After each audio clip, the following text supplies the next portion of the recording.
น้องคันขอบใจเด้อย่อมือนบใหม่เด้อย่อมือนะวันนี้ขอบคุณหลายๆเด้อวันนี้ขอบคุณเด้อขอบคุณหลายๆที่ให้น้องเงินดีใจบ่ดีใจอันนี้เงินสบายดีและสวัสดีเด้อพ่อแม่พี่น้องป้องปลายเบิดสุขุสุคนน้องปันลุงน้ำบานน้องสาวทั้งภายในและต่างประเทศเด้อพี่ลาทำส้มมื้อนี้ก็เดินทางมาบ้านน้องคันเด้อท่านผู้ชมเนาะบ้านน้องแดงเมืองเซปนแขวงสวรรณเขตเนาะมีงบผู้ใหญ่ใจบุญที่อยู่ทำงานอยู่ทางประเทศเกาหลีเพิ่นฝากเงินมาให้น้องคันเพิ่นเอาทำส้มเนาะน้องคันที่อาศัยอยู่กับพ่อแล้วก็มาให้ท่านผู้ชมเนาะเพิ่นฝากเงินมาให้500 บาทเด้อท่านผู้ชมเดี๋ยวบ่จอยจะนำมาให้เพิ่นแล้วก็พร้อมกับอัปเดตความเป็นอยู่ของน้องเพิ่นช่วงนี้เนาะเพิ่นน้องเพิ่นเฮ็ดหยังช่วงนี้เนาะท่านผู้ชมเนาะบรรยากาศบ้านน้องแดงนี่ก็ก็ทึกเด้ตะปูกระตำเขา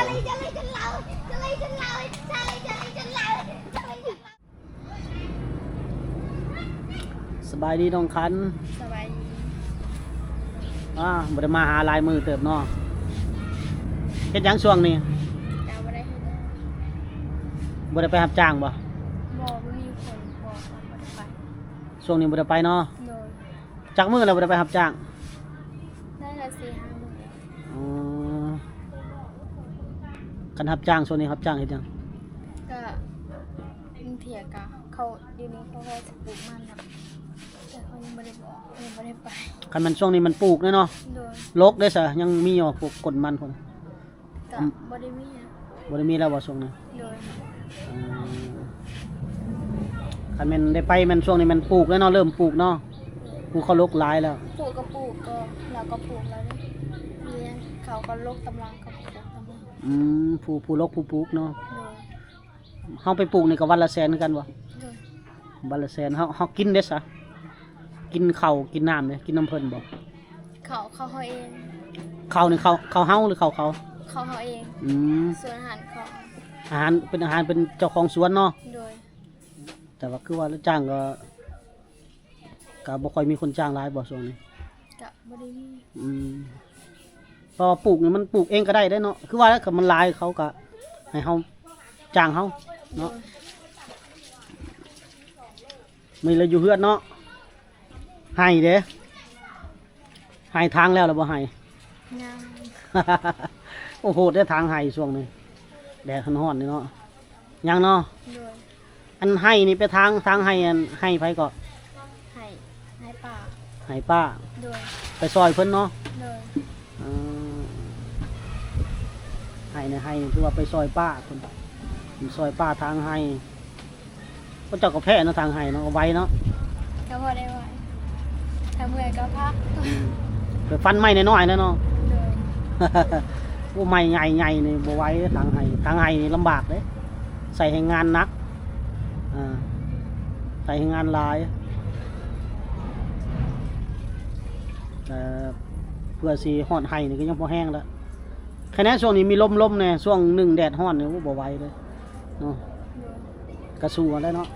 ไปซอยเพิ่นให้ตัวเองเด้ซะบ่ได้เฮ็ดให้มีแต่ไปซอยป้าเนาะโดยโอ้โตน้อยๆสมีทางคนไทยบ่ได้ทำสมผู้ไทยมีนาใครได้เห็นนาสบายกว่าไทยเนาะนายังเบาดำไห้ดำนาเนี่ยกินข้าวยังมื้อเช้านี่กินกับขี้เล็กยังก็ผักขี้เล็กแกงขี้เล็กโดยโอ้กินเฮือนอาสาวอยู่ใส่เฮือนอาสาวก็ใส่กระดาษไปกินเฮือนอาสาวโดยแซ่บไปแกงขี้เล็กแซ่บตอนเพลนเด้ตอนเที่ยงมื้อนี้ได้ยังกินบ่ได้หยังนี่บ่ได้ไปหากินเมื่อวานนี่ได้ไปสอนน้ำเขาบ่ได้ไปสอนน้องไปหาหน่อไม้จะไปหาหน่อไม้โดย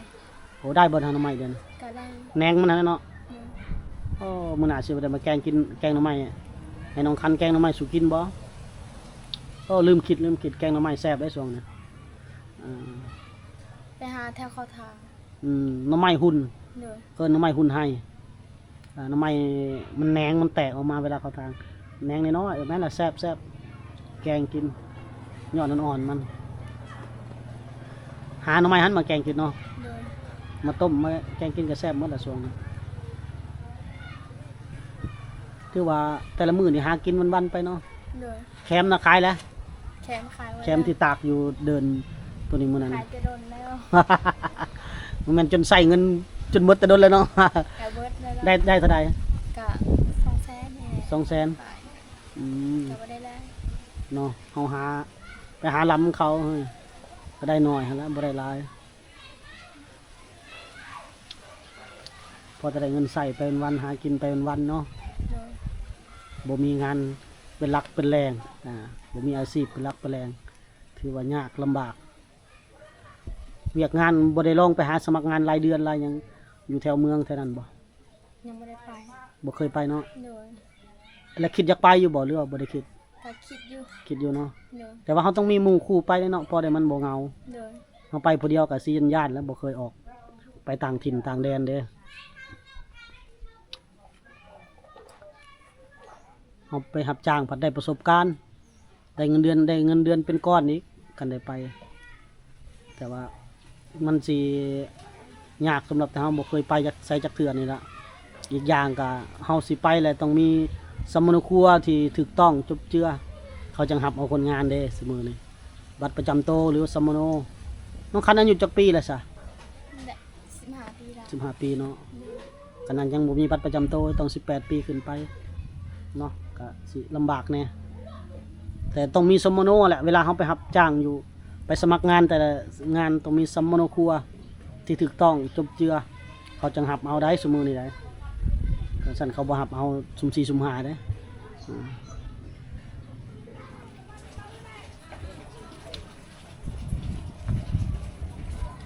มื้ออื่นไปทางใดมื้ออื่นมีแผนบ่ ก็ไปทางไหน ทางให้ซอยป้าเนาะ โดย เฮาไปเฮ็ดแล้วก็บัดแลปลูกข้าวปลูกนั่นแหละเขาเอามากินเฮือนเฮาบ่แบบนั้นบ่ให้คิดมันถึกบ่หรือว่าไงหรือว่าตั้งซอยเพิ่น ก็เพิ่นมีหลายก็ให้เฮาแหน่ อืม แต่ ครับ ให้บ่หลายเพิ่นก็บ่มีคือกัน ให้เห็นแต่ละเทื่อนี่มันโตมักไปซอยเวียกเราเนาะไปซอยตลอดเฮะตำข้าวก็ไปซอย ตำเขาก็ซอยเราตำเขาเฮาเอง โอ้คือว่าตำข้าวเฮาแน่ตำข้าวเพิ่นแน่ โดย น้องยังมีอยู่บ่ข้าวตำนี่กัน อืม มีเนาะ โดย ซื้อข้าวเปลือกไว้บ่หรือว่าได้จังว่าเอาได้ข้าวได้ข้าว ก็ซื้อข้าวเปลือกไว้ อืมกินกัน3คนเนาะ โดย ซุมพอเพิ่นไปหาเงินหาคำเลยสะพอ ก็บ่ได้ไปหาก็หาแต่ลูกมันไปเสียยามันนี่แหละ รับจ้างบ่ เสียยามันเฮาเอง โอ้ แต่ก็บ่หลายส่วนให้มันก็บ่ได้กว้าง ส่วนบ่กว้างเนาะ โดย หาลกแล้วบ่ของเจ้านะ ลกแล้ว ลกแล้วปลูกแล้ว โดนแล้ว ปลูกแล้ว แล้ว ปลูกแล้วเนาะ โดยปลูกเรียบร้อยหมดแล้ว ได้เงินประมาณเท่าไหร่ขายนะ เฮาหาคือเฮ็ดปีนี้ อืม ปีที่วิทย์ก่อนนี่ก็ให้ละสาวเฮาผู้เฮ็ด โอ้หากะเริ่มเฮ็ดเนาะ โดย โอ้โอ้ยตอนมันเป็นราคา บ่เฮ็ดตอนนี้ราคามันลงแหละอืมแต่ก็ขึ้นจากเฮ็ดเนาะ โดย เอาเฮ็ดเป็นของตัวเอง ได้เล็กน้อยก็ตามอย่างน้อยก็มีแนวคลองแนวครึ่งนำเนาะ โดย เอาให้กำลังใจสู้ๆ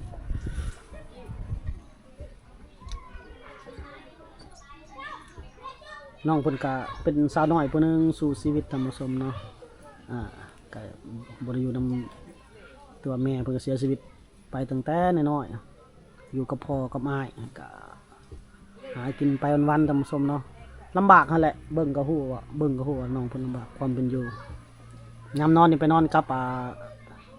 เกินอย่างเอิ้นนะสาวบ่หรือว่าเอิ้นนะ นี่นอนเห็นละสาวเพิ่นตัวนี้ เฮ็ดใกล้ๆกันเพื่อนน้องทวนเพื่อนนอนอยู่เพื่อนน้องทวนนี้ตื่นมาแล้วมานึ่งข้าวกินเองเนาะเฮ็ดกินเองเนาะ โดย แล้วจังมาหาว่าสิไปไสเนาะเวียกแต่ละมื้อเนาะ โดย สมมุติว่ามีอันทางให้น้ำป้าก็ไปน้ำป้ากันก็บ่ได้ไปมันไปหาอยู่หากินคันบ่ได้หาอยู่หากินมันก็พักผ่อนอยู่เฮือนหรือบอกก็ไปรับจ้างรายวันแบบคือว่าอะไรท่านผู้ชม คันมีเขาว่าโอ้มื้อนี้ต้องการคนไปถอนมันเด้อเพิ่นก็ไปต้องการคนไปปลูกมันเด้อน้องก็ไปเนาะเพิ่นก็ไปแบบนั้นนั่นแหละท่านผู้ชมเนาะเห็นความเป็นอยู่ของน้องเพิ่นก็ลำบากเลยท่านผู้ชมเพื่อนกำลังน้อยๆทั้งหัวทั้งหยังอึกกระทึกลึกน้องเนาะอ่ะว่าวลายยายห่างท่านผู้ชมเนาะเดี๋ยวเราจะนำเงินมอบให้กับเพิ่นก่อนมื้อนี้เนาะมีผู้ใหญ่ใจบุญทางประเทศเกาหลีฝากเงินมาให้เป็นน้ำจิตน้ำใจเนาะให้กำลังใจน้องคันเพิ่นเนาะเดี๋ยวบ่จอยจะนำมาให้กันเด้อก่อนสินำเงินไปมอบให้กับน้องคันแต่บ่จอยสิเอาผ้าห่มนี่ไปให้กับน้องเราเลยท่านผู้ชมเนาะงบของซื้อผ้าห่มตะดนแล้วท่านผู้ชมเนาะซื้อปลาไว้ในรถตะดนแล้วก็ทยอยแจกไปให้แต่ละคนแต่ละเคสอยู่เนาะเดี๋ยวเราจะไปให้น้องคันพร้อมนี่500 บาทก็ได้300,000 กีบเด้อน้องคัน ขอบใจเด้อ ย่อมือนบใหม่เด้อย่อมือนะวันนี้ขอบคุณหลายๆเด้อวันนี้ ขอบคุณเด้อขอบคุณหลายๆที่ให้น้องเงิน ดีใจบ่ ดีใจ อันนี้เงินจาก FC ทางประเทศเกาหลีพุ่นละเพิ่นทำงานอยู่ประเทศเกาหลีเพิ่นฝากมาให้เพิ่นก็บอกอ้ายตอนนั้นแชทหากันก็น้องตากแคมไว้อยู่กับพื้นดินว่าโอ้ผู้ใดเนาะก็ไล่คิดเป็นชั่วโมงเพิ่นยังคิดออกเพิ่นลืมซื้อน้องขันสาวน้อยผู้สู้ชีวิตเนาะให้กำลังใจเนาะให้กำลังใจคนสู้ชีวิตนอกจากนี้อาจอยก็มีผ้าห่มอันนี้ก็เป็นของผู้ใหญ่ใจบุญทางเมืองไทยทางจังหวัดอำนาจเจริญเพิ่นให้มอบให้อาจอยซื้อแล้วก็อาจอยซื้อปลาไว้ในรถไปแจกให้กับน้องๆหรือว่าเคสผู้ใดที่อ้ายพบพ่อแล้วก็มอบให้เลยเด้อผ้าห่ม1 พื้นย่อมือนบละ ขอบใจนะ ขอบคุณหลายๆเด้อวันนี้ ขอบคุณเด้อที่ให้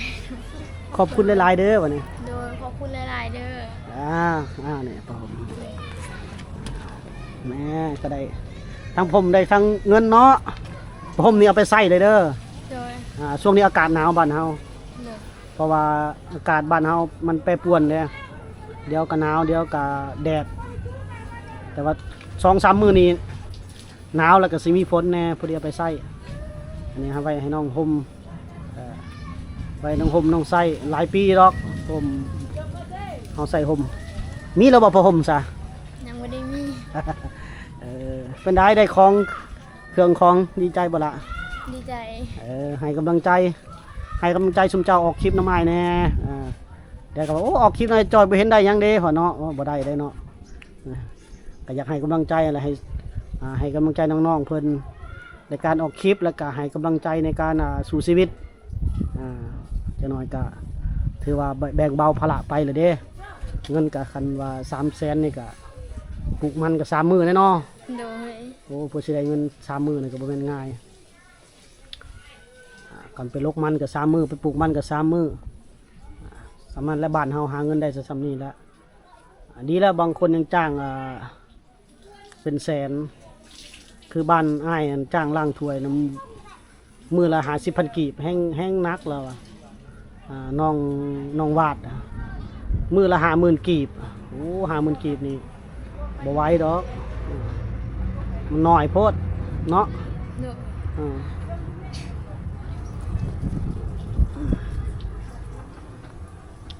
เอาไปไว้ใช้ประหมนี่ ใช่ไหมอยู่เพื่อน ไปขึ้นไปไว้เลยสะไปเอาประหมขึ้นไว้ทั้งเฮือนละขึ้นไปเก็บไว้เลย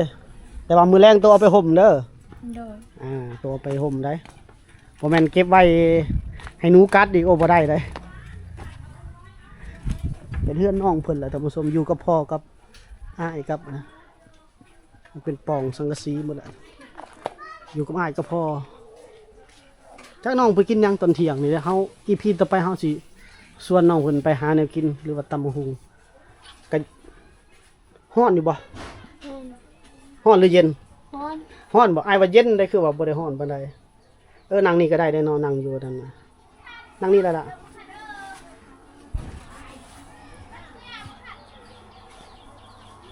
ไปได้ชวนไปใส่ เลิกแล้วถามมาลุด โอ้ชวนไปซื้อน้ำนะประจักษ์ซื้อประแดก จักหน่อยก่อนเนาะอีพีต่อไปเดี๋ยวเฮาสิชวนน้องคันเพิ่นตำมะฮอกมะหุ่งกินเฮ็ดอยู่เฮ็ดกินว่าซั่นซะกินข้าวตอนเที่ยงแล้วไอ้จอยมาแล้วส่วนน้องๆเพิ่นเฮ็ดคอนเทนต์บ่ได้เฮ็ดคอนเทนต์แต่เฮ็ดกินเฮาดิเฮาเองนี่ล่ะเนาะ โดย น้องก็ยังทันได้กินข้าวเด้ ยัง ข้าวเที่ยงยังเนาะ โดยยังไม่ได้กินข้าวเที่ยง โอเคกินข้าวเที่ยงนำกันตอนเที่ยงเนาะกับน้องๆเพิ่นน้องคันแล้วก็น้องมอมก็สิอยู่2คนนี่แหละเนาะ โดย น้องทวนก็บ่อยู่เด้น้องทวนไปหางานทำ โดย อืมน้องคันบ่ไปหางานทำบ่ไปหางานเฮ็ดบ่ ไม่ได้ไป คันไปนี่ไปนอนอยู่พุ่นบ่คันไปเฮ็ด โดยถ้าเห็ดแล้วเขาไปนอนอยู่เหือนเอาเลย ไปนอนประจำเลยเนาะ โดย ต้องนอนประจำแล้วจังได้เที่ยวไปเที่ยวมาพอดีเงินใส่น้ำมันรถหันหมดเลยเงินเดือนน่ะเนาะ เอาสู้ๆจังไดกะอดทนไป